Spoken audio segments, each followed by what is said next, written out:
So oddly enough, the music's not starting on the stream, so I'm just gonna start the show. Fuck it, no opening music. That's how we start the show.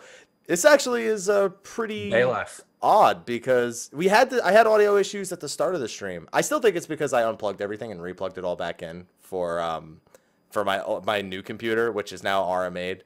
So that's how we're starting the show, guys. Whatever. For some reason, the OBS isn't picking up specifically the audio of the openings, so whatever. At least it picks up the sound of the co-host. So I'm one of your hosts, Michael, Mr. Happy Poveromo. Joining me is Slyh, aka Slythefox, aka Slyakagreyfox, and Ethys Asher. We're just gonna speed through that because I know that Sly's got other things on his mind anyway. And besides, we got some exciting stuff to talk about. What else is on my mind? I don't know what you're talking about. Yeah, I know. You know, you're right. What else could possibly be on your mind? Yeah. Well, you know. Wait, the GT Sport beta? Is that what you're talking about? Yeah, that's the one. Yeah. I mean, what else is happening this week? Yeah, GT Sport beta, exactly. That's exactly what I was referring to, and nothing else. The fucked up part is like you only get several hours to play it, and this is the time slot that I got to play it. So, yeah. All right. Well, okay. Luckily, nothing else is broken. At least when I switch to the next scene, it's not broken. Your guys' faces are in the right place, so it's just no music. I don't know why. It just happened that way. I listened to music during the stream earlier, and it worked fine, so I'm going to assume Zoom screwed up in some way. This week's episode, we have been waiting for a very long time, though. So much so that I didn't even bother to make another slide. Introduction slide, the only slide that's here. 3.56 Spoilercast.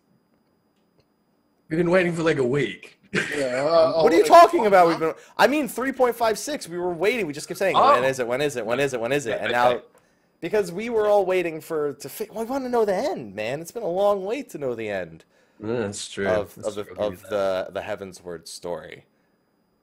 So, real quick, before we go into specifics, I was probably about to ask the question you're about to ask. Go ahead. Overall thoughts, no specifics. Ethys, you go. Well, see, here's the problem is that everyone's been comparing it to 2.55, which is strange to me. It's like, I don't know, you should sort of meet it on its own terms. We do need to remember that 3.5 and 3.56 were originally supposed to be one patch. Yeah. So the story has been sort of cut in half, and it was never going to be as long and drawn out and dramatic as 2.55. So I feel like when you want to talk about 3.56, you need to talk about 3.5 like as a whole. You know what I mean? That's fair. It's all one piece. I think as a whole, it is definitely one of the most exciting and enthralling story patches that we've had. Period. It's great. It's awesome. Love it. Slyh? If we're going to talk about 3.5 as a whole, yeah, I'll agree with you. I'll say I'm content. Mm-hmm. I still feel like, even if you just compare 3.5 to 2.5, 2.5 story-wise had a little bit more urgency. And what I think we'll get that urgency that I think I'm missing, or we're missing from 3.5. We'll get it at the beginning of 4.0. Well, what do you think produced the urgency in 2.55 or 2.5 generally? Pretty much everything that went down. Mm-hmm. Like, what about the false assassination? Like the Crystal Braves falling apart.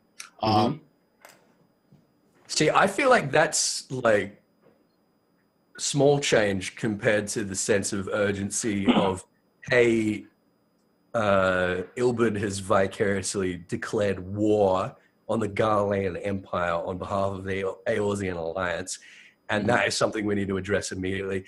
And hey, look, we've got a fucking a Dalmud ready to hatch in the sky above Baelsar's wall now. It's like, I don't see, people have been saying this, like the sense of urgency in 2.55, all the Scions disappearing, the threat of, revolution or whatever in Ul'dan. I'm like, that's nothing. Like, have you guys not been paying attention to what happened in 3.5? That's nothing compared to what's going on right now. We're on the precipice of a world war. to me, it won't hit until I actually see it. Sure. Okay. The war itself. It's once we get to the immediate conflict, then it'll probably start to sink in. With 2.5 or 2.55, it sunk in immediately. You pretty much felt what happened. This, I mean, yeah, there were epic moments, and I just feel like it doesn't compare. But they're two different scales.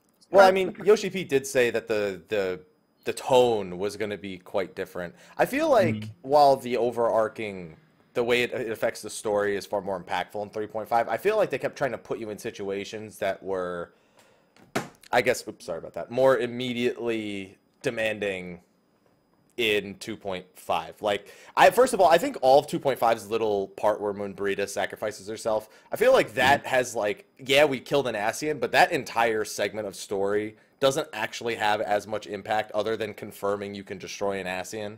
Like, they just threw it at one of the fucking no-name Ascians in front of us just for the sake of showing that you can destroy them. It sets it up for 3.0 pretty much when you kill one of them again.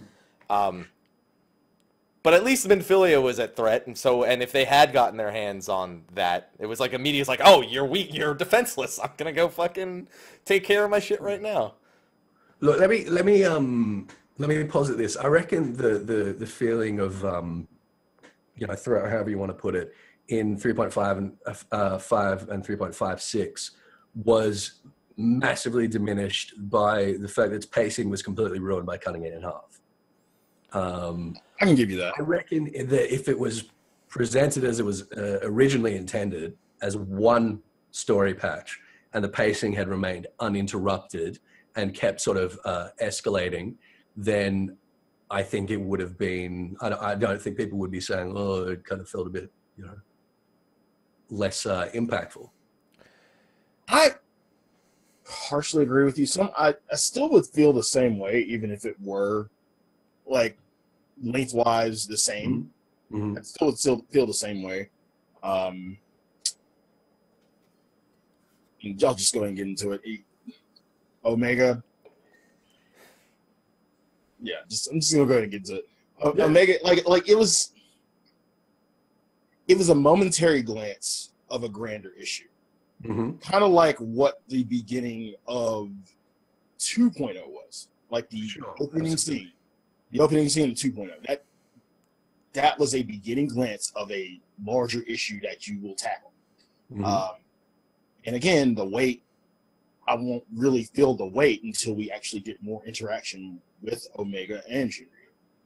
So you don't think that you felt the weight of Bahamut playing through the original realm? It was more contained, so it was hard to feel the same amount of, because Shinryu, it was hanging over everything. Like, the power is there, but the weight, like, Bahamut's presented as destroying the realm, whereas we literally had an answer for Shinryu and that of Omega. And he mitigates the majority of what would have been, basically. It's all about what would have been. That's a lot of, like, instead of what does happen, it's what would have been in this. But it's still a what would have. It's still an unanswered question. Yeah, it is still a what will. What can. To kind of compare the issue, I mean, even then we had Louis Slyh. So the two are pretty much similar. But I'll agree, this one was more kind of contained in the fact that we had this weapon and really didn't feel anything. I wouldn't say we even have the weapon. We just turned him on, and he did his own thing from that point. He does his own thing, absolutely. Nero did not seem pleased. He's like, fuck, it can't be controlled. Shit. So let's hit the points one by one now, because we jumped immediately into the highlight aspect of it. Something that we considered, if that wasn't Rhalgr, our second choice was Shinryu. The only reason we were led to believe it was Rhalgr was because they say his name upon death. But there was a reason to believe, of course, with it being Omega, that the other option was that it was indeed Shinryu in there, and we found out which one for certain. I thought Shinryu was going to show up in the raid. Yeah, and I thought like he was going to be more like a good guy. I remember you presenting that theory. Yeah, I didn't think it was going to be a primal. I'm almost tempted at the moment to be calling this Shinryu Shin Rhalgr, just because there does seem to be so much of Rhalgr in it, And Alphino makes the point of it's sort of presented in the form of a dragon because it was using Nidhogg's eyes as a power source. But I can't help but wonder if when we get in there we actually fight it, that it is going to be a sort of mashup of Ralga and Nidhogg. Oh, I can't wait to talk about that, because there's something in the English translation that leads us to think of what the final encounter inside the Bend of Time will already be. There's one line of dialogue that leads you to believe what the final boss may actually end up being. Obviously, everyone's first thought's Omega or Shinryu, but we'll get into that in a little bit. So we're start 3.56 right where we left off 3.5. Papalymo sacrificed himself to seal Shinryu in. We know it's not going to last very long. I still think he's going to pop up in the Bend of Time as well, in the same way Louis Swa did. Definitely. Yeah. Maybe even play a part in the fight of Shinryu. But we're immediately like, okay, what the fuck do we do? And sure enough, Nero's like, all right, I'll tell you guys what we did. He just walks up. He's like, yeah, I knew where you guys would be. Whatever. And that's absolutely what we expected. Yeah. It surprised nobody. Yeah. He's just like, hey, guys, I knew you'd be meeting here, so I'm going to tell you what we're going to do. All right? Wasn't it interesting how Raubon's like, who the fuck is this guy? And he's like, oh, yeah, I'm the one that engineered Ultima Weapon. And they're just like, oh, cool. They're not immediately like, yeah, I want to, not even, I want to fuck you up. Yeah. Yeah, they're just like, oh, all right, sweet. They don't recognize him without the armor. But he says, I'm the engineer of Eorzean's demise at the hands of Ultima Weapon. And they're just like, hi, fuck yeah, dude. Right on. To be fair, Raubon never got to see Ultima Weapon. True. Other than the explosion. Yeah, but yeah. He never he got to see Ultima cast from outside, and he wasn't there when Ultima absorbed the primals. He wasn't part of the fight. He was just chilling like, man, I sure hope they're okay. We're gonna stare at this tube until they run through it. I mean, that's true. I guess Ultima didn't actually kill all that many Eorzeans, so yeah. Exactly. I mean, but at the same time, you would have thought that Sid's opposition would have raised some flags amongst the leaders. Yeah, Sid's like, this fuck this guy. You guys don't know. I grew up with him, okay? He's an asshole. He only cares about himself. That's it was interesting, and again, this is something that we predicted, that if you finished Lord of Darkness, you get one line of dialogue. One line of dialogue. He's just like, don't think what you did at the Crystal Tower makes up for any of that. Yeah. It's absolutely no consequence whatsoever, which is disappointing, but it's exactly what we expected. So, yeah, he says, well, we're going to have to wake up Omega Weapon. And they're like, no, but nobody knows how to. And he's like, I can do have it. You seen my dick? AKA Ultima Weapon. Yeah. So they head off for Carno Flats, which, of course, he's already been to, and they find some babyface Rogaden. Yeah, it was so funny. Now, wait a minute, because we all had our thoughts when we first saw the 3.5 trailer as to who this was. We finally got a name. We didn't really need kind of lore behind it. Some of us, I thought that he may have been in some relation to Rataten. He definitely looked the part. So did I. I thought that that they were going to be like remnants of the 14th Legion, who were trying to take control of Omega or whatever for their own purposes. But yeah, it turns out that they're literally just I don't know, what would you call them? Like assassins. They were sort of, I don't know. There were a lot of them for them to be assassins. They were not very. They were just like, dude, listen. A Garlean Black Ops squad. I'm here. Yeah. That's fair. They did seem like a kind of Black Ops squad. And near, I can't remember the name of the Rogaden. I was like, oh, no one cares. That's why. Grimlot.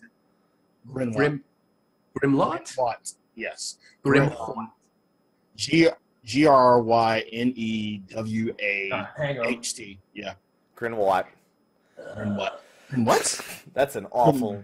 Well, it's an awful name for an awful looking Rogaden. Yeah. I think I'll look here somewhere. Did you leave it in California? Nope. He did not leave it in California, guys. in the first trailer for 3.5, didn't Grimlock have a mask on to begin with anyway? And no, they showed him without a mask since the beginning. Yeah. Okay, I was sure. Grim what? Grim what? There you go. Grin what? Sorry. Anyway, Nier made the point. It was like, of all the people that blah, blah, blah. And he got away, didn't he? Who got away? What? Didn't he? Yeah. Yeah. I think he pieces the fuck out. So we're gonna see more of him, and he seems to be like vaguely important for some reason. Yeah. Yeah, they don't. So I want to actually take a step back. Going back to when Nero just shows up at the Lotus stand, and they're just like, yeah, sure, come on in. They immediately trusted him. Yeah, it's like so given no real reason to trust him other than having no other choice, and threatening to assassinate him if he fucks anything up. That's about it. Like, it's like, well, I mean, yeah, travel with him, no problem. I was kind of bothered about, like, kind of how you mentioned. Well, it's probably because, like, we kicked his ass. Pretty much anyone present could kick his ass. Like, it's not a big deal. But Grim Watt's name, it's not that interesting. It means cruel god. Apt considering Omega's awakening. Yeah, sure. Yeah. Grin what? There it is. That's the spelling. It's Grin what? There you go. Does that change what his name actually means? It absolutely does, because Grim is cruel. Grind I said Grin like 5 times, and you just kept saying Grim. It's the same to me. So grind means? Grind is green, so he's green god. That's even worse. Well, I mean, he's like baby faced, He's a little baby. Everything about this character is a joke. Now, we did kind of skip over. One happening at the beginning when we first met Gasetsu. Gasetsu is a great character. He's like he's like the Hildebrand or the Gilgamesh that is part of the main story and is useful. That's what I was saying. I was like, Gilgamesh? He's literally like a Gilgamesh. That's part of the main story. Okay, before we go any further, both of you, were y'all under the impression before you even, did the story that he was a Ro? No, I thought he was a here. There's two potentials here, I think. One is that he's half sea wolf. Mm-hmm. That's not only for the appearance, but for the fact that he fucking rode literally from the other side of the world in a rowboat without stopping. I no words. And the other is that he is a clan of Rogaden that we have not encountered yet. As we know, there are plenty of other clans of Auras. There's been hints that there may be other clans of Elzen around the world, other clans of Hure. It is possible that this is another clan of Rogaden which appear in Othar that we haven't seen before. I think he's a halfling. The only thing that's funnier than the fact that he rode all the way across in that little road is the fact that he now intends to go back the same way he came, but with Yugiri. Yeah. It's like, well, I got my rowboat. Let's go, Yugiri. It was kind of fucked up that we didn't even offer him a ride. Well, he just pieced out. Well, I assume that he left at the same time as Yugiri did. Yeah, they left together. He just pieced out. He's just like, meh, I'm out. Right. I fought. Now I'm gone. That's it. She did her thing. I did my thing. We're good. I mean, Merlweb's sailing to the New World with like a fleet. She would have traveled like maybe the same sort of ballpark distance as this dude has done in a fucking rowboat. Mm-hmm. It's pretty badass. It's pretty badass, if I may say so. I will say the one thing that kind of did leave me wanting. I mean, we just see Gasetsu and Yugiri, excuse me. We just see them walk off. It's like we have no real motivation to go to Doma. Right now. We'll get into our motivation to go to Doma. There's some big motivation to go to Doma. So after we take care of Green God, Grind what It's fun. And is his armor green? I'm colorblind. Someone said his armor is green. Okay. Was it green? I'm colorblind, so I can't say He had like shit. green pauldrons. It was at least partly green. Okay. Yeah. So we have that fight there, and I think the number one thing people pay attention to in that fight you're right. is watching Gosetsu fight. He uses maybe 4 abilities that we could label as samurai abilities, like a 3-part combo and a dash attack at some point. People are like, what do you think of that? I don't know about you guys, but I'm like, what do you mean, what do I think? He used 3 abilities in an AoE. They look cool, but I don't know what they do. There's nothing we can say about them. And he's a fucking funny character in every... I'm glad to have a character like him. A lot of people have been like, oh, but it's silly, and it's like, diminishing the sort of urgency and seriousness there. I'm like, no. But then as soon as you see him fight, you're like, okay. Yeah. He's just doing like the Biggs and Wedge thing, only much better. Oh, the cone slash attack is his charge. Is the attack where he charges the... I forgot. That's the 5th attack you see. Is he charges the katana and does that thing that we see from the samurai trailer. Mm-hmm. Yeah. Did you guys also notice in that fight that there was at least one AoE that the NPCs ran out of?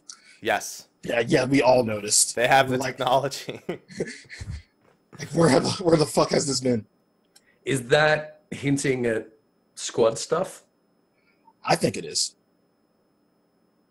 So apparently, for the abilities in ACT, Hammer is saying that Gosetsu, it says Gosetsu readies an attack, which is the same thing ACT says whenever casters charge up, versus when... Well, I mean, we know there's at least one attack that charges up, and we know there's probably more than we kind of figured that. So I'm not actually that surprised. But it's official, NPCs are better than the duty finders. That's all I know. Oh, yeah. As soon as you automate NPCs to run out of shit, you're just like, well, sorry, member of our raid team, but he's officially proven himself. Yeah, we're gonna take Gosetsu. He's losing DPS, but he's living. So but I have better DPS. We're gonna take Gosetsu. Gosetsu is gonna be our samurai for our raid group now. Sorry, anonymous guy who went samurai week 1 and has no idea how to play it. There you go. That's what I'm talking about. Okay, so anyway. We have that fight. We get to see some of the animations. We murder a bunch of people. We get to use the Red Baron without paying $12. And it comes with a couple of that. Now you see people were upset. Like, how come my $12 mount doesn't have abilities on it? Because it's just a fucking mount. So other mounts have abilities on it.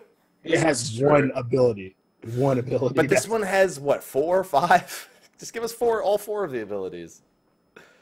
That's it. Pay $12, why not, right? Yeah. I like that he just brings us his mount. He's just like, yeah, I'm gonna lend this to you, just don't fuck it up real quick. Done. Alright. Friggin' Nero. Everything about him is... I don't know. I think the biggest thing for me I'm taking away, between Gosetsu, Yugiri, even Alpha No Alice with the way they've grown, Raoban, Pippin, who I'm assuming will finally have a more important role than, hey, I found you, which was all he did in 2.55. Father. Yeah. I like our band of characters more now so far than I kind of did back when we entered Ishgard. Like, Estinian and Isael were fine, but they also have nothing to do with anything anymore. So I don't know. I mean, but Estinian and Isael were momentary. Yeah, and these will be momentary as well. We're not going to be with these characters forever either. Stinian's going to show up again. At some point, yeah. About that. He's going to be showing up in 4.x. Isael's the one who's done so. I like our band of characters more now. I definitely like the characters as they've grown, definitely more than the way that the Scions were initially presented. Oh, absolutely, yeah. Yeah, they're much more interesting characters now. And even the majority of Ishgard I didn't find too interesting. It was just the key 4 that you traveled with to the Turning Mists. So I'm much happier with having a dude who is literally a main villain back at the game's launch, a dude who's a samurai who's a complete buffoon, an assassin. Is Nero coming with us? Nero is absolutely or is he coming going to be with tied us. in with 8-man? I don't know. I think they're gonna bounce him back and forth a little bit. I don't like what they did with Alize. Yeah, I think he'll get bounced around a little bit. I do hope so. Yeah. Because, I mean, if not, regardless, the last we saw him in the main story, he was still with us. So maybe he comes with us for a time. Because it is, at this point, we're fighting his homeland. Yeah. And he always wants to show Sid up. Anywhere Sid is, he always wants to show him up. He'd be like, oh, yeah, you think you can kick the Garlean's asses? I'll show you how we kick the Garlean's asses. And before heel turn. But Omega's going to have a much more central, I wouldn't say central, but it'll be more involved with main story than what Alexander was. So, yeah, we're going to get a lot more involved. That's deliberately why they had all 3.56, because of the complaints of Alexander having felt like there's this Colossus. I think most of the presence we're going to see related to the main scenario quest, though, is the fact that it fucked up Girabanya quite badly. Which gives us a better way to get a foothold in to fight back. Yeah, exactly. And I'm starting to think now that mountain with the big old hole through it might not actually be the meteor that the Amdapori followed up into Girabanya. It might have just happened. Well, I always thought that based on the trailer that Omega's, because before we saw Shinryu, I thought Omega's blast that you see in the trailer, I always thought that was what caused it. Yeah, it seems like it may have been. Or one of them crashing through it, you know, at this point. Yeah. So we take care of that, and now we get into the meat. The main cutscene that everyone talks about. We activate, Ida activates Ida. We'll get into that in a little bit. Activates Omega, and we get to watch a fight between Shinryu, who conveniently broke out of his prison right as Omega was getting there. And that's it. Then now we get to watch this badass fight scene between Shinryu and Omega. It's the first time that's ever happened. We've never seen the fight. The story presented in Final Fantasy V, or in the Final Fantasy universe, is that Omega was created and sent several copies of himself through the void to different dimensions to hunt down Shinryu. That was his sole purpose for being created originally. And they've never encountered each other. So this is the first time it has visually been presented. Yeah, that we've actually seen Omega and Shinryu put up against one another, which was exhilarating. It was a great cutscene. I only wish it was rendered. I hope that, like, I just want a fully rendered version of that battle. Yeah, I wouldn't count on it. But I know, but I would love it. Yeah. Just because I can't count on it doesn't mean I wouldn't love it. You could replace Shinryu and Omega with Goku and Frieza, and the fight would play out pretty similarly. No, except one would kill themselves, and then the other one would let him live and then have to shoot him in the face, and then Trunks will come back from the yeah. Well, they didn't destroy the planet. No. They could have. Not exactly the same. So they disappeared presumably off to the interdimensional rift, the Bend of Time, 2 tiles we got for the same thing. Why do you think that's happened? Because I'm thinking like Omega is beating up Shinryu and he's like, oh shit, I don't have a Dalamud to put this thing in. What do I do with it? I don't know. I'm having a hard time coming to a conclusion on this one. So I'm thinking that the interdimensional rift is kind of like Ozma in a way, where it's got this little like pocket dimension where it's just like, all right, I'm just gonna shove this shit in here, just get it out of the way. I guess it's a question if Omega's sealing Shinryu in the interdimensional rift or attempting to, or if the interdimensional rift is a place that. So my theory is this. This is the theory that I've been working towards for a very long time now, even before we knew we got to see this battle. We know the Isle of Val will be appearing in the expansion at some point. We know the Baldessians have played an important role. We now have Omega. We now have Shinryu. We have the interdimensional rift. I'm thinking that ultimately Omega and Shinryu are not the big baddies of the interdimensional. It's going to be X-Death. Or something akin to X-Death at the very least. Why? He is the ultimate end goal of the original interdimensional rift. And the Isle of Val was vanished the same way that X-Death vanishes pieces of the world in Final Fantasy V. And that's still gone completely unexplained at this point. And we already know the Ascians aren't going to be playing as important of a role going into Stormblood. Well, they don't have to. But then the Isle of Val's disappearance needs to be explained in some way. So I feel like something's gonna happen. The last ball is gonna be a giant tree. That's all I know. But how do you think they, let's go with this possibility. How do you think they would present it? Do you think they would present it as pretty much, final boss of Bend of Time or Big Baddie going forward? No, definitely Bend of Time. Okay. He's like, if he's anywhere, he's a raid boss in the Bend of Time. Yeah. So I don't know. They just set up so much Final Fantasy V stuff that's been left unanswered, and now everything that's Final Fantasy V related at this point is completely unanswered. Like they've just set the pieces. I think that would be great. I just don't know how Omega and Shinryu ended up there. Right. Their attack, maybe. Who knows? Or he brought them in. Who the fuck knows, right? Yeah, sure. Okay. I don't know. I just know what the Interdimensional Rift's original purpose was not for Omega and Shinryu in 5. Mm-hmm. So I'm looking.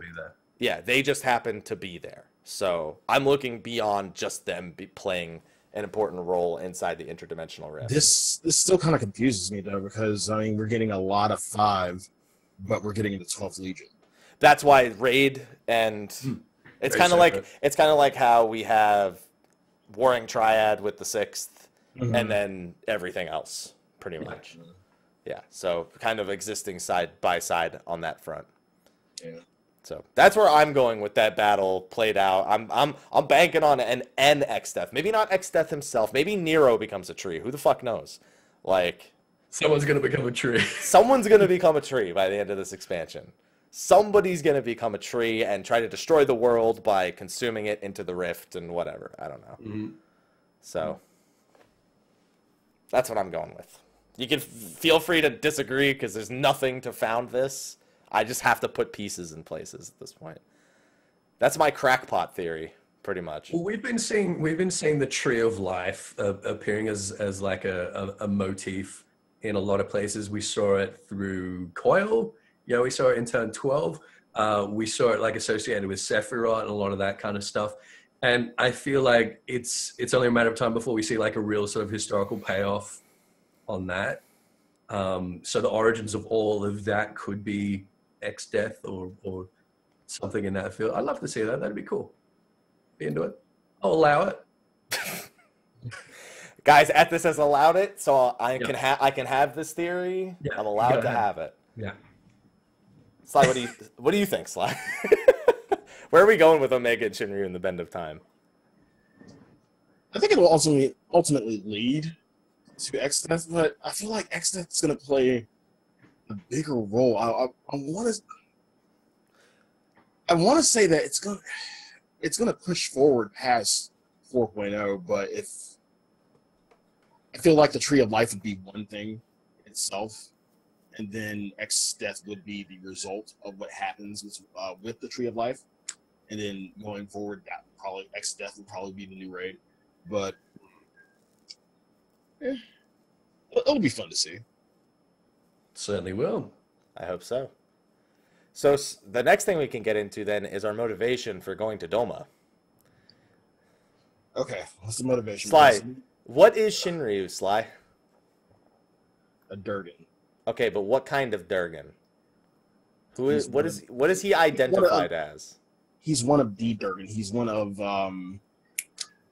Bahamut's. No, he's not. We already went over this. Nope. No, he's not one of Midgardsormr's brood. No. We already know the remaining two are Vertra and Azdaja. Azdaja, yeah, forgot that. That's the one, Azdaja. He is a Doman god. Or the embodiment of what the Domans call the god Shinryu. Which means that Ilberd summoned a Doman god of all things. Or at least something in the image. And we're like, oh, that looks like Shinryu. Yeah. Which I'm assuming is a synonym for them of Seiryu. Yeah. At the meeting, they were mentioning that Domans were mentioning Shinryu and like. Yeah, the Domans were just like, oh my god, that's Shinryu. Okay, that's one thing. You think that we're going to be going to Othard to investigate Shinryu? I think that it's that on top of wanting the united front, that's going to immediately involve us with them.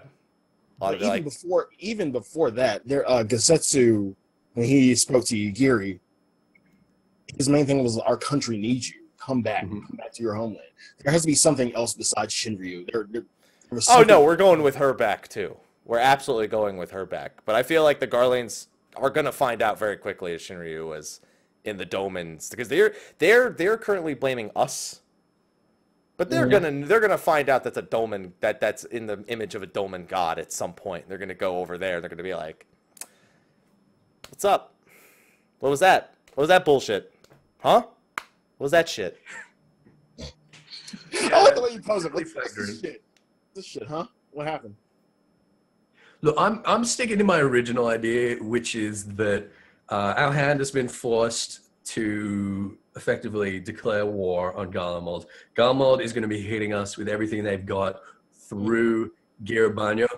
We can't handle that. We need as many friends as we can get. We know that there are still pockets of resistance in Othard, so which Gosetsu is familiar with and probably an important figure in, as is Yugiri and Gosetsu's master, whoever that is. So we're going to be going over there to be like, all right, look, we need to press the Garlands on both fronts, because if we're fighting them on only one front, we are absolutely irreparably fucked. So that's going to be our primary motivation. I'm also hoping that it's going to provide a reason to bring the Brood of Hreisvelga back into the story, because we made some friends there, and I really want to see them fighting against the Garlands as well. Because if free Tiamat. Well, the thing is, if we're going to have a realistic chance of fighting against the Garlands, like, all right, Ishgard is like a pretty big boon and all that, but it's already been established that Nidhogg could have destroyed Ishgard in an instant whenever he wanted. So it's not like, they were holding back a great worm or whatever. I feel like we're going to have to get Hreisvelga's children involved. We're going to need the various resistant factions of Othard, and more importantly, we're going to need the nomadic Aura tribes on the Azim steppe to unite and raise arms against the Garlands as well. And I think that's going to be the reason that we're going to Othard. Everything else is going to be secondary. So an Eastern alliance, so to speak, and kind of contrast to the Aortean alliance. Well, that's why I've been saying, like, we're moving into a world war, and it will literally be comparable to World War I and World War II, where you've got these huge battles on two different fronts, on an eastern front and a western front. Yeah, all we've gotten is a bit of help from Shinryu with his tsunami attack that fucked up a bunch of Giribanya, which we can only assume damaged the front. That holds Giribanya, because they complained about it in the final scene. They're just like, kind of fucked it up, kind of fucked up Giribanya a little bit. Yeah. So I don't know. There's a lot of places this can go, but I feel like the Domans kind of just got roped in with us when just being involved in that battle. Shinryu, Yagiri being one of us, they're roped in. They know we've taken in Domans. We know we need them. Everything's going to come together. I think that's part of it, but I'm sure that there will be just as active, if not more active, resistant cells in Othard as there are associated with Al Amigo, and they're going to be more than happy to join the fight. Will the beast tribes? I hope so. That'd be fucking awesome. Wouldn't it? Will the beast tribes join us? Because there's beast tribes we get along with, obviously. Mm-hmm. And I don't know about you, I still want all the beast tribes to have a quest that ties them all together. All of them. I hope that Elidibus will stop fucking with the Eorzean beast tribes in particular as this is happening, because of the same reason that he knows unless we have all the help we can get, we're just going to get stomped by the Garlands in a week. And Elidibus does not want that, to be clear. He doesn't want that. He wants a war to be perpetuated. He wants lots of chaos. He wants it to drag on and on and on and on. And I think he's going to recognize that we need as much help as we can get as well. Fucking Elidibus, man. I hate this guy. I love Elidibus. He's great. He's such a not two-dimensional villain. What an asshole. How dare you? How dare you, like, we have a dude who's literally his fucking servant, like, on our side now. We can't forget that this dude literally calls Elidibus his master. That's true. And we don't know what he's gonna do in the fucking expansion either. Do you think that'll get us some pull with Elidibus eventually? No! He still wants Zodiark to come back. We can't ignore that. Yeah. So, Uno Kalhai couldn't sway him in any way, shape. No way. He's his master. He's not gonna listen to that fucking kid. He's not gonna listen to that fucking kid. I think it's possible. I honestly, he has no emotion. He's an Ascian. I think that Uno Kalhai will give us some insights into Elidibus's, thoughts and motivations, and he'll sort of provide us a link. But it's not going to be a sympathetic one.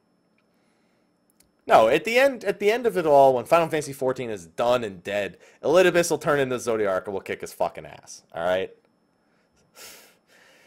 God knows how many years from now, but it'll fucking happen. All right. All right, you heard it. Remember that, guys. Remember that. That's my Hap Jesus prediction. Like how many years from now? I got my X-Death prediction. I got my Elidibus becomes Zodiark, or like physical manifestation of Zodiark, and he fucking dies. That's the last thing we do, and then guess what? Game's dead. That's it. Game's dead after that. Mark the date. Clip it. Whatever you need to do to remember it. That's all you need to know. All right. So we get this scene with Shinryu. We get the scene with Omega. They piece the fuck out, and we know we'll see them in the introduction. I love the fact that they actually couldn't see what was happening, so we go back to the scene afterwards, like, so I lost contact, but I don't know what the fuck happened. And then they have to get told by everyone else, like, yeah, it was crazy. You should have seen it. It's like, I would love to have, but I didn't. So that's unfortunate. I'm really surprised that Omega didn't have, like, a camera or something for them to, like... Yeah, you'd think so, wouldn't you? You would think so. Right. But, no, he doesn't. He just he's not about that. He just does his own thing, and that's it. He's done. Probably in technology's not up there. No. And then the next big thing that happens is we finally get the answer that everybody already knew was the answer to the question that everyone was asking. For the right reasons, though? So I like that I was right twice about this. That's all I'm happy about. For the right reasons, though? No. Yeah, like, most people were right, but not for the reason they thought they were right. That's exactly it. Let me take this one. So obviously we're talking about Eda Lys. That whole problem. So the people who were saying that the lady in red is Eda's sister, they were right. But they were right on a technicality. The people who were saying that it was Eda were also right, but unfortunately also right on a technicality. Here's the thing. It is Eda. It's the same Eda that we've always known. The only time that we've ever seen the original Eda is in the flashbacks, the echo cutscenes that we see in 1.0 at the beginning of the Gridanian storyline. There's a couple of cutscenes where we see the original Eda. If you did not start 1.0 in Gridania, the only Eda that you've ever known is this so-called Lys. So the people who are saying the lady in red is Eda are correct. The people who are saying the lady in red is Eda's sister, for the most part, we're implying that it was a different character than the Eda that we've already known. And they were giving reasons like, oh, but, our Eda's not a dancer. Our Eda is, is this, is that, is not a particularly good monk, is whatever. It's Schrodinger's Eda. Now, Mike was saying that he thought that it was going to be the sister all along as an imposter. He was absolutely right about that. As soon as they said I shouldn't have, as soon as Papalymo says, I curse me the day I gave you that mask, I was like, that's the giveaway. The book says she has a sister. She has a mask on.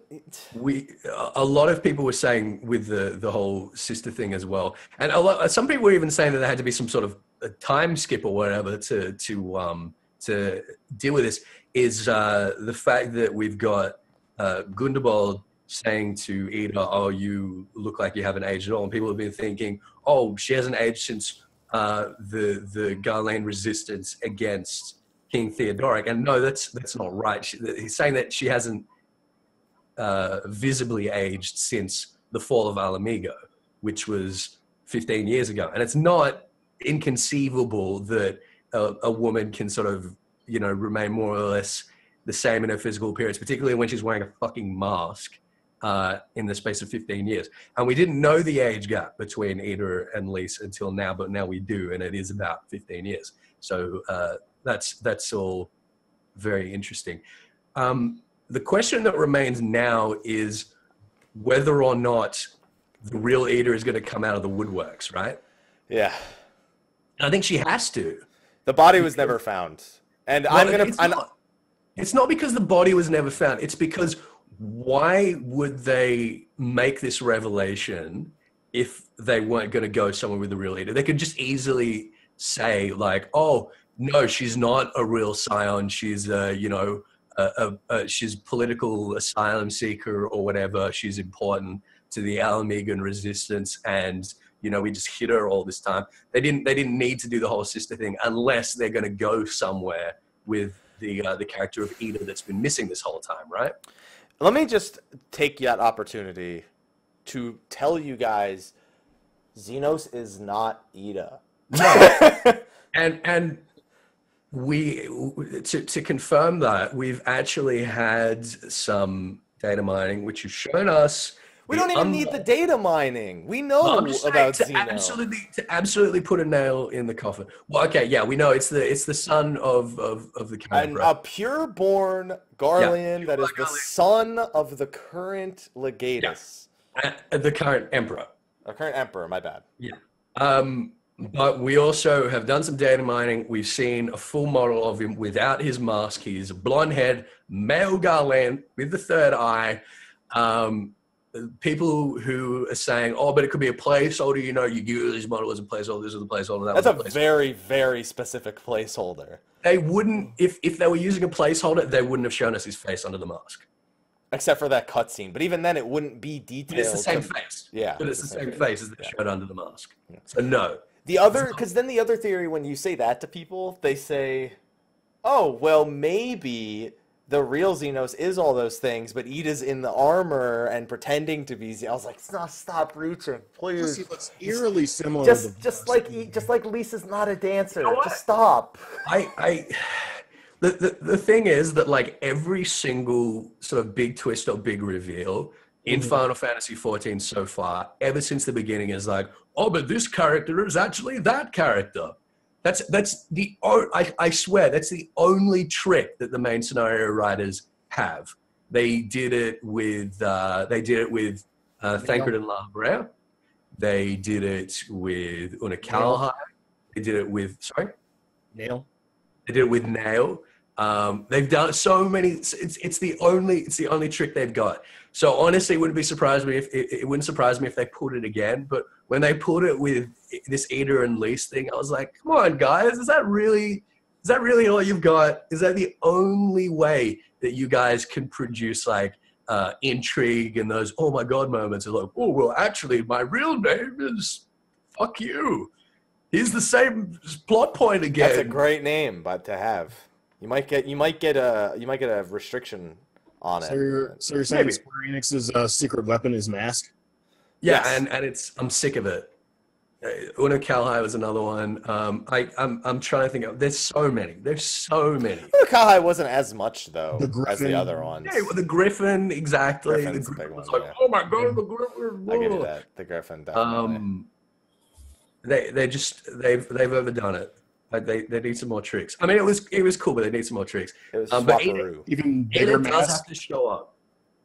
Yeah, I think the fact that Eda's body was never found was, other than them presenting the point, for me, as soon as they said the body was never found, I was like, every time the body's never found, you fucking know. And don't give me the Gaius bullshit. But whether or not she's dead, like, it does need to turn up at some point. I'm still I don't know if I'm like putting money on it, but I'm hoping, just because I think it would be a really interesting plot point, I'm hoping that we find out that the real real, I say, because the Eda that we've been working with is the real fucking Eda as far as I'm concerned, only Eda we've ever known. But the real Eda, I wouldn't be surprised if she has been not brainwashed, but she's come around to the Garland perspective, and we see these two figures, both whom represent to the Almegans, their resistance against and their freedom from the King of Ruin. But one who's like, hey, we're much better under Garland rule, and the others who's like, no, the Garlands are no different. And I think that would give a very personal touch to this sort of tug of war that the Almegan, the current Almegan citizens are going to be experiencing, which is like, hey, we've got this new Legatus, and he's a douchebag, even compared to Gaius Van Belsar, he's a tyrant. But at the same time, the Garland occupation is all we've ever known, because it's been going on for over 20 years now. And, we've grown up with it. So the real Eda with Stockholm Syndrome in Garlemald. Maybe, I think Stockholm Syndrome might be underselling it. I think there is a very, very real argument for the fact that Ala Mhigo is better off under the Empire than they ever were when they were, free, so to speak. They didn't get along with the other Eorzean, the rest of the Eorzean Alliance. In fact, the only time that the Eorzean Alliance ever came together and went to war collectively, the only time that Ishgard pulled their head out of their ass from the Dragon Song War and got invested in the rest of the realm's politics, was to slap down the Alamegans. The Alamegans have been screwed over and over and over. And this attitude that Belsar has when he looks at Eorze and like, these guys are barbarians, they're not fit to rule themselves. There is a very real argument for that from the Alamegan side. So I think saying it's Stockholm Syndrome is sort of underselling it. I don't think you'd have to be under Stockholm Syndrome to come to the belief that Ala Mhigo is infinitely better under Garland rule. But at the same time, conflict in general, and the world has taught us this, conflict is a moneymaker. Conflict does definitely help in terms of development or advancement in certain countries. And depending on the conflict and depending on the time. So I wouldn't say directly that it was Garlemald that made Ala Mhigo better. It was just a conflict. Sure. Well, they're a lot more stable and secure now, is what I'm saying. And for the people to be kind of shaken out of that, and this is what's going to happen, I guarantee you, Xenos being the new Legatus, the new Viceroy, being very different from Gaius, he's going to escalate things. He's going to want to start up this conflict again, which is going to, take the Alamegans from, the comfort of their, Garland city walls or whatever, and get them back into the war machine. That's going to shake them up a little bit. And Xenos is going to be of the idea of, hey, look, the human races, the spoken races can summon primals too. Well, the Garland policy was to destroy all the beast tribes precisely because they could summon primals. People are doing it now too. So as I've been saying, he's going to want to aggressively push against Eorzea to the point of being some kind of genocide. And the Alamegan's going to be looking at that as well and being like, all right, well, that's kind of fucked up. So it's not going to be the Garland occupation and presence which is going to kind of push them to start to rebel so much as it's going to be the difference between Gaius as a leader and this crazy motherfucker Xenos. So that's crazy motherfucker. So do you guys have anything to add about Lys, Eda? I mean, it's the lady in red now. I was right. It's the same hairdo. It's the lady in red. Can we finally put that to rest? Well, I mean, not only that, but Yoshi P literally says you will find out who the lady in red is. And people are like, but what if Eda is actually the lady in red and Lys is? If there's anyone in chat who still doubts that this Eda/Lys is the lady in red, please let me know. Please tell me what you think so I can slap that down right now so we can deal with that right now because I don't want to hear it again. So, Ethys, how do you feel about finding out that Eda is Xenos? Actually, how do you feel about finding out that Eda is Gaius as pretending to be Xenos? Oh, shit. How do you feel that Thancred not being around this whole time is actually Xenos and Ida. The Thancred was Ida the whole time. Can you believe that? And he just did like a switcheroo. The 3.56 is like, all right, I'm out. We're gonna get this paid actor named Lise to come in because I need to go and infiltrate Garlemald as Xenos Galvus. And what did you guys think of that? That was crazy, wasn't it? Ethys, is that based on nothing at all? What the fuck are you talking about? No. This is what's gonna happen. But their breast size are different. There's proof. Oh my god. That's the next one. Oh my god. The number of times I've seen that as the reason. Look, you could see. Look, Lisa's chest isn't as big. And I was like, for fuck's sake. You know. Boob sliders. Yeah. There you go. More boob slider options in the expansion confirmed. Yep. No, it's not a second coming of Minfilia. Fuck off. Although I think there's a good chance we might see Minfilia in the interdimensional rift. Yeah, I've heard that theory a lot of times too. The Minfilia thing, I've heard a few times. I'm kind of curious how that would kind of play out. So am I, but she can go wherever the fuck she wants. She literally can. Yeah, that's true. She's Heidelin at this point, you know, or she's released, but still, like, you know, she is. Fuck it, she's Heidelin. I don't fucking care. I know it's technicality, but whatever. Right. I'm not seeing in the chat any like serious challenges to Eda/Lise being the lady in red. So I'm just going to assume that you're satisfied and that we've put that to rest. Okay. You'll see in the comments. Don't worry. Yeah, I'll wait till the YouTube comments. Just go to those tomorrow. Have a grand old time. The fuck you at this way. Chat's like they're gonna make Fantasia's canon. That's how they're gonna explain it. All right. This is almost just about as bad as the fucking Blitzball argument. Don't you dare. Don't you dare. I will come over there and I will slap you right in the mouth. What? Like that? Or no, the backhand. Backhand? Okay. Yeah, right in the mouth.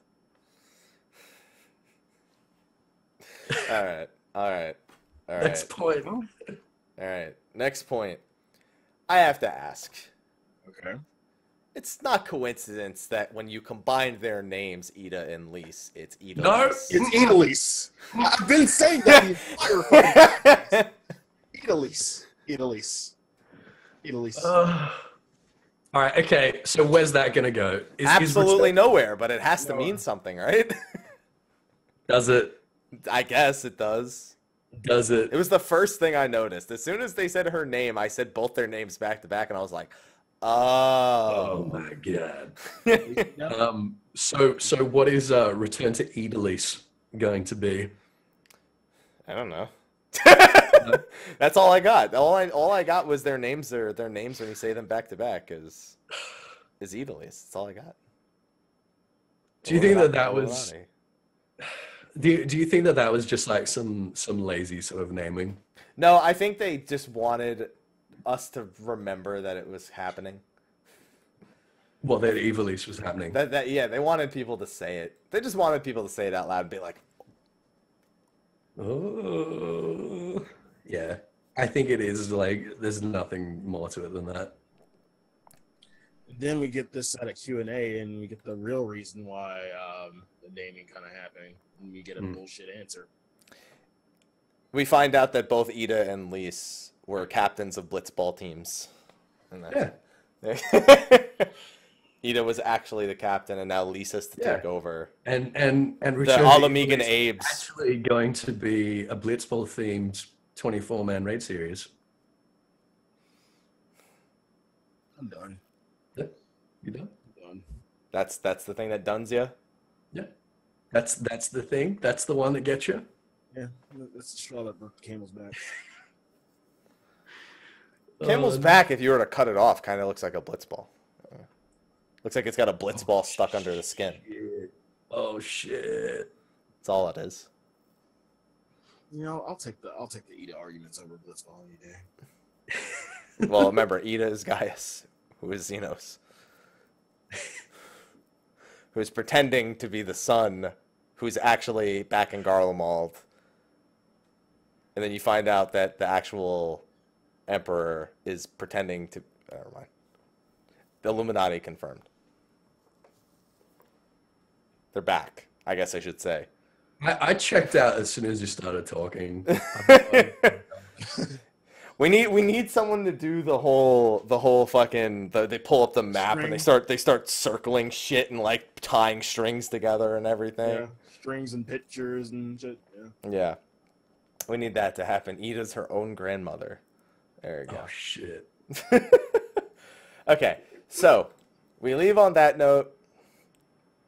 We've confirmed Ida is Lys, who is the lady in red, who's going to be part of our All-Amigan front. I have a question regarding Pippin. Mm-hmm. Is he actually going to be important finally?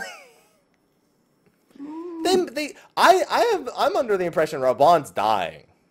Look, it depends. No, Raban is not. They're gonna murder his ass. Where would you get that from? I just think they're gonna make Pippin take over at some point. That they put Pippin's there. Pippin's establishing himself. Raban's gonna bite the fucking bucket, fighting off the Garleans. People have got to start dying. Okay. I think it's more likely that Pippin dies than Raban dies. No, Pippin's gonna take over for Raban. All right. Well, you're saying like, is Pippin going to become important? Is he gonna have a forefront role now that his fucking adopted father is like one of the major factions here? So you're saying a forefront role in sort of the equivalent role to like how Raban's role is a forefront role? Because I wouldn't say Raban's role in the game is a forefront role necessarily. Yeah, I would agree. It's a side character. You're just saying that Pippin's going to become a more salient side character than he already is.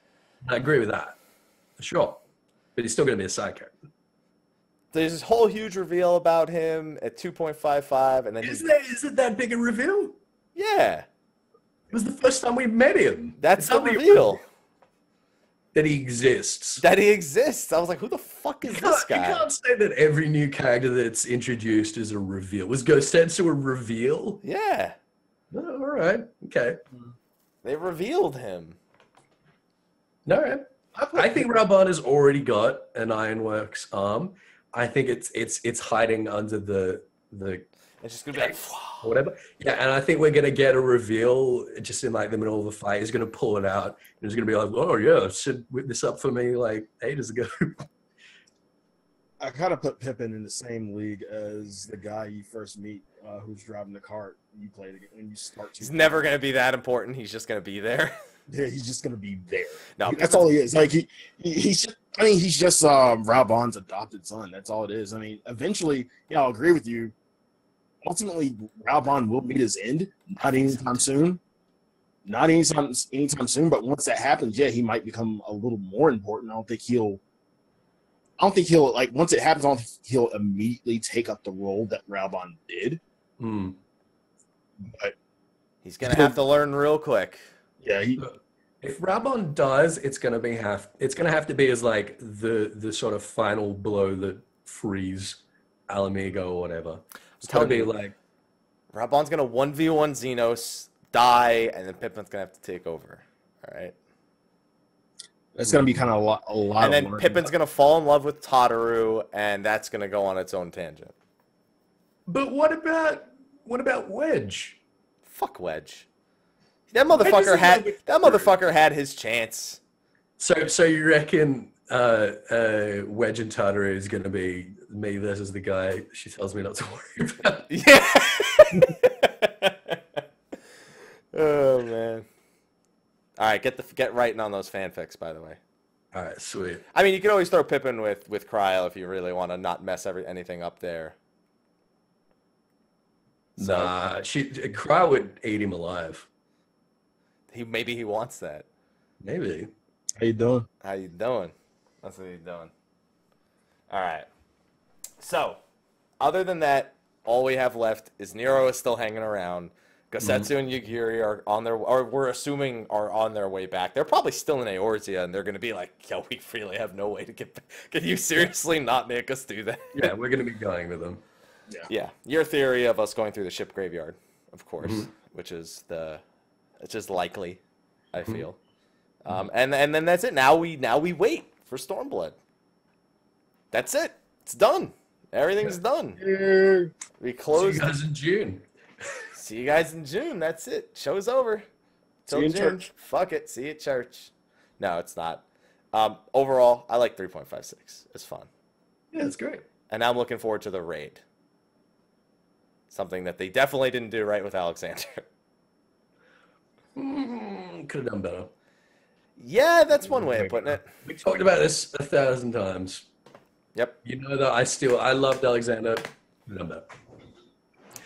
Oh, there's a good question in chat, actually. What about Vidargelt? So we know that Vidargelt is Theodred, the son of Theodoric.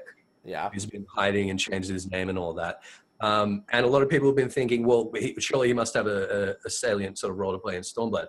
I just want to remind people that everyone alive in Alamigo and everyone alive in the Alamegan Resistance, as you know, some of them hate the Empire, some of them love the Empire. They all hated Theodoric.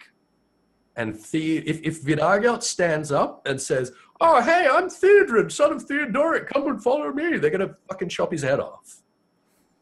So the monk job quest is going to be dealing with that problem for him, but he's not going to be able to be like a uniting image for the Alamegans. That is going to be Ada / Lise. Yeah. Yeah. I wonder where that's gonna. That's gonna be interesting. It certainly is. Isn't he on the? Is he on the artwork? I don't remember. Vidargelt? Yeah, Vidargelt. No, I don't think so. Stormblood. The artwork of the Warrior of Light as a monk. Some people were looking at that and being like, "Is that Vidargelt?" No, Vidargelt's a Highlander. He's not in the artwork. Yeah, we see Ida at the very top. We see who the fuck is that? I don't know who that is. That I'm thinking might be the real Ida. Oh, you mean the sister? Mm-hmm. All right. You have Yugiri. You have a samurai dude who doesn't look like Gosetsu. No, it's not Gosetsu. You have the monk who's the warrior of light. You have Xenos. Mm-hmm. And mine cuts off, and I can't see the last one. We got Gosetsu, Yugiri, and Raban. Raban, there you go. Okay. Yeah. All right, and we'll just have to see where that takes us. Yeah. I'm looking forward. I'm looking forward to it. Hi. Oh, okay. I found the full one. Okay. Oh, that other person is not Yugiri. The person I was thinking of, the person at the top right with the black hair. No, that's not Yugiri. I think that is either. I think that's probably going to be the leader of Kugane. Yeah. The alternative is that could be the master, but I think that the samurai we're seeing there is probably the master that Yugiri and Gosetsu are referring to. Oh, that's right. Yeah, good call. Mm-hmm. I forgot about that little bit. Yeah. I guess there's one other thing we can briefly mention before we wrap up the show. Sure. WrestleMania. So Stormblood was an official sponsor of the NXT TakeOver on Saturday, and then an official sponsor of WrestleMania that Sunday. And Xavier Woods, who's his wrestling name? That is his wrestling name. No, I thought he had a different. I guess it's somebody else. I guess I'm thinking somebody else. He has I forget what his real name is. But yeah. Wrestling name. Okay, Xavier Woods is the wrestling name, and then his other. Yeah, okay. He's a member of a group called New Day. And last year they came out dressed as Dragon Ball Z characters.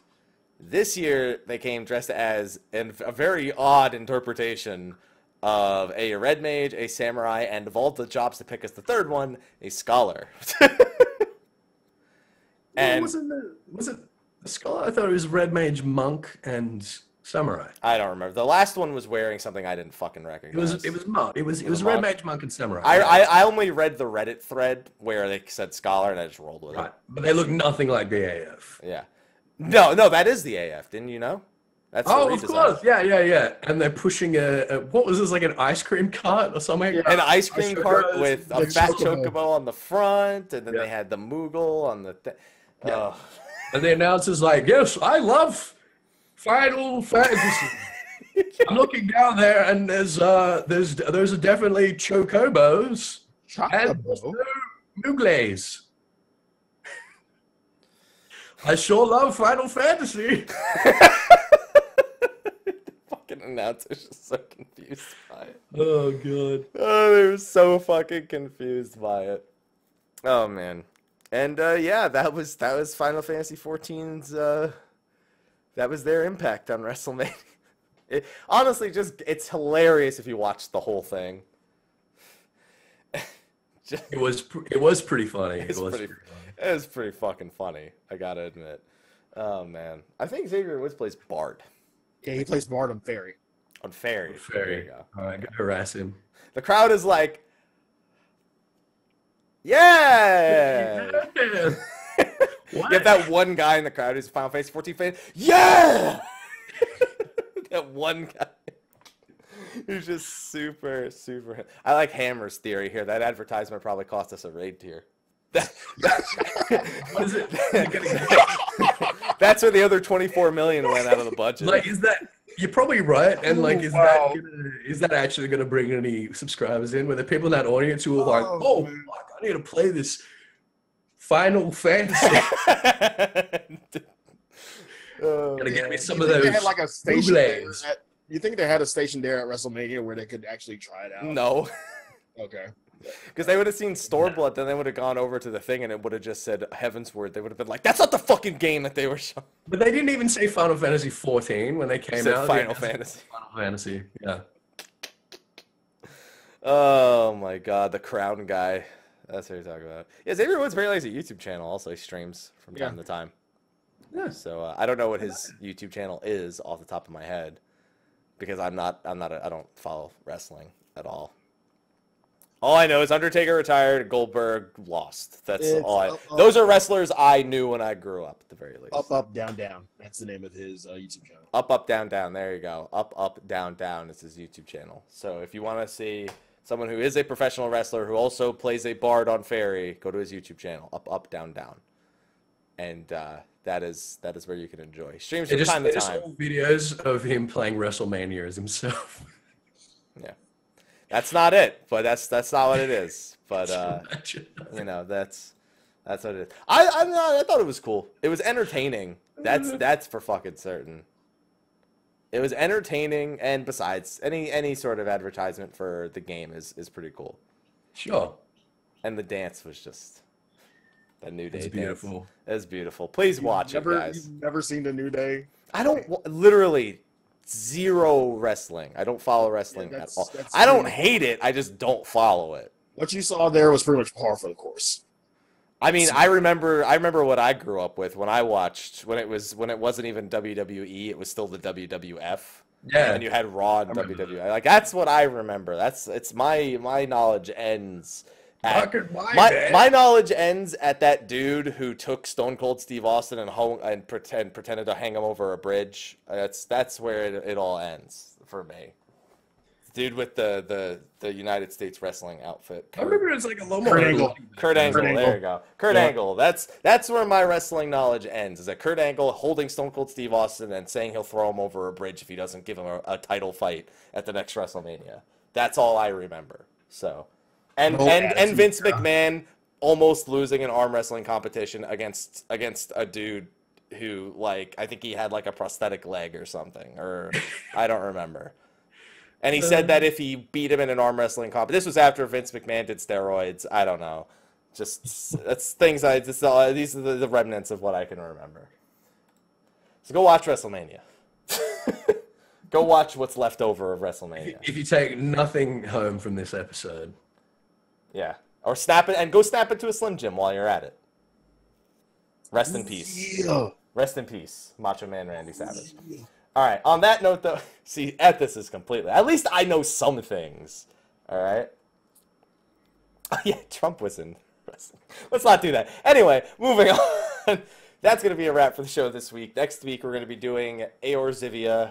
I think it might just be me versus Sly.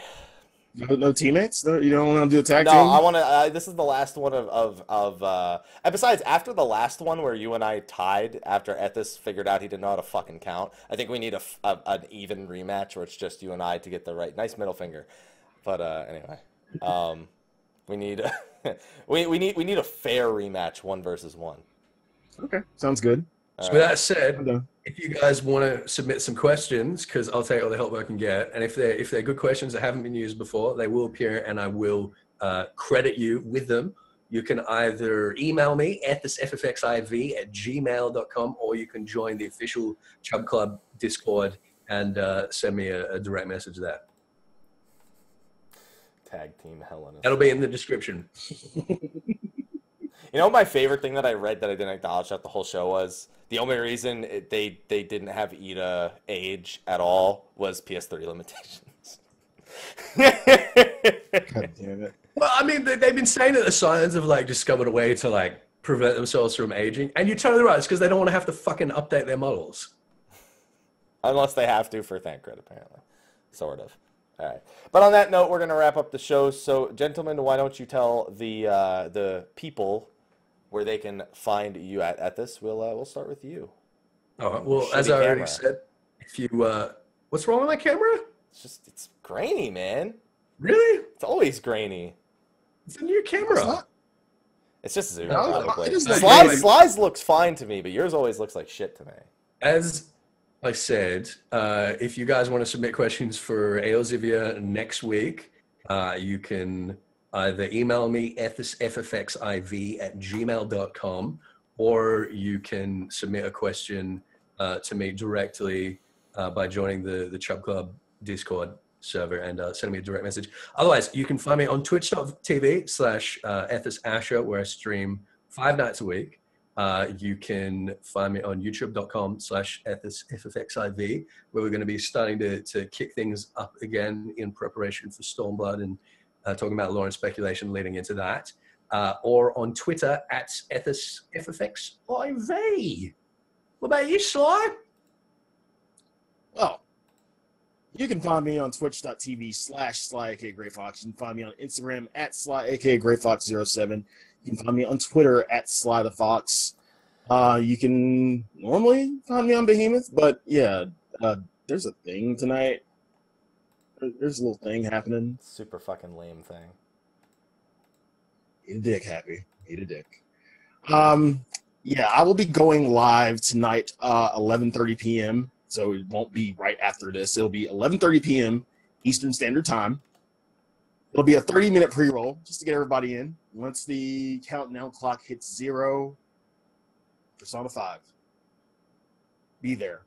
I'm ready for this. I have beer. I have snacks. I have healthy snacks. I have yeah, pretty much. I'm pretty much what would be sufficient enough beer and food for a week. I'm probably going to go through in the next 2 weeks. Beer's not a great food for marathoning, Sly. But I also have Gatorade. And yeah, so fuck you. But I also have Gatorade. I prep for this. Water sucks. Gatorade's better. Yeah. Gatorade. H2O. I'll be starting 11:30. Yeah, just check the Twitter. Check my Twitter, twitter.com/Slythefox. You'd see the tweet pinned. Be sure to retweet that, everybody. Come for the Persona. For the hype. We've given away 30 copies over the countdown. It's just fucking nuts. Plus other stuff too, like statues and art books and soundtracks. And that'll probably still be going. So definitely be there.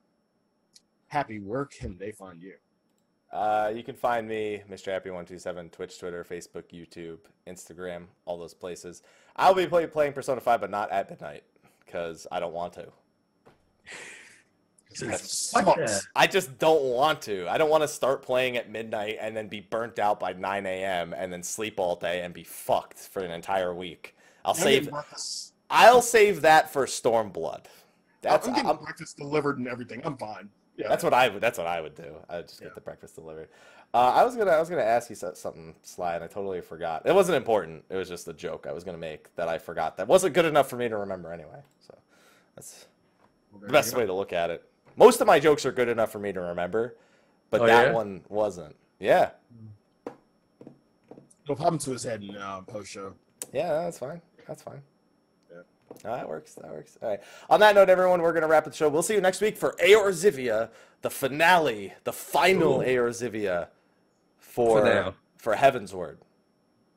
For Heavensward. The final one for Heavensward. There's nothing else to do with fucking Ares Ivy about till fucking after Stormblood. That'll be the next one after this. Be like 5 months from now. Yeah, it's the last one until the next It's the last one till the next one, yeah. Yeah. Yeah, exactly. All right, thank you for joining us. We will see you next week, which it'll be on Tuesday again, by the way. And until then, take care. Bye. Stop waving like a fool. It's going to be the outro that takes forever, by the way. No music, so fuck it. Outro taking a while works as well.